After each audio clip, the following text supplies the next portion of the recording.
What's going on, guys? So today we're looking at that master cutlery knife that I opened this along with a bunch of other knives. Do you remember? Not too long ago.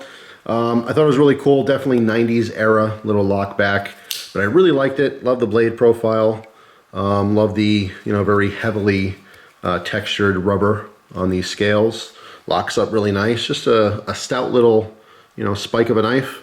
All right, showed the logo, zoomed in and everything. Master Cutlery, talked about how in the 90s I had a bunch of their stuff. A lot of cheap stuff, a lot of copies. Now in that video, if you remember, I said that this had a SOG feel to it, like it's a knife that SOG would make, right? Well, a couple weeks later, I ran into this. This is the SOGwinder 1. How about that? Look familiar? So obviously, SOG did make a knife like this. I don't recall if I knew about this knife or not. Probably. That's probably why it was stuck in my head that this looked like a SOG. But if I did know about it, it's been many years since I saw one or, obviously stumbled across one. Got this one off of usedknives.com along with some other, very interesting knives. You'll see a couple of random videos on those as well. But I thought this is pretty cool. So I want to do a video just kind of showing them together, comparing them slightly. You can see there's very, very slight difference between the two, but clearly Master Knives was just copying them. All right, it's obviously similar enough where you can tell it's a copy. All right, you can see there's a little bit of a smaller thumb stud on this.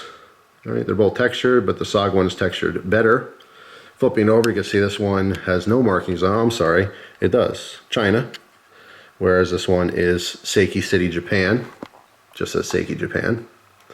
All right, this one's, the actual SOG is a little beat up, a little bit of surface rust here I have to clean up. Unfortunately, the scale on the side ripped, so I have to re-glue that down as well. But yeah, pretty cool. The only other difference is towards the bottom here, you can see there's a separate little, finger cut out there. All right, for your pinky. And it's really hard to tell the difference. In gripping both of these, it's not like, oh no, where's that pinky thing?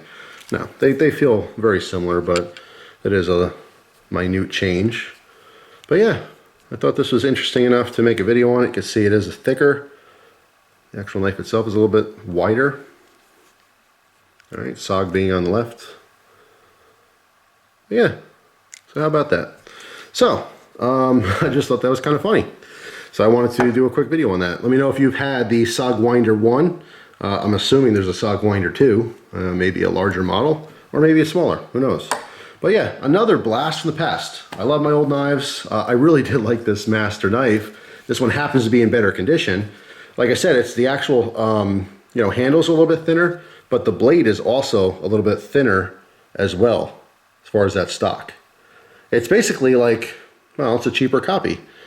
The thumb stud's smaller, the blade's smaller, the handles are a little smaller, but it is pretty much a copy of that SOGwinder. So yeah, let me know what you think down below.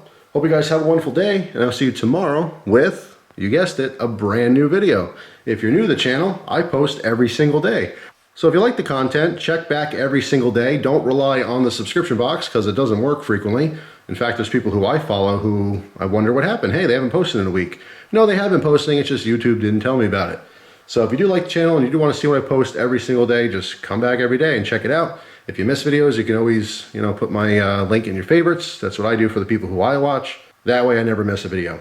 So anyway, thanks a lot, guys. Hope you have a wonderful day, and I'll see you tomorrow. Take care.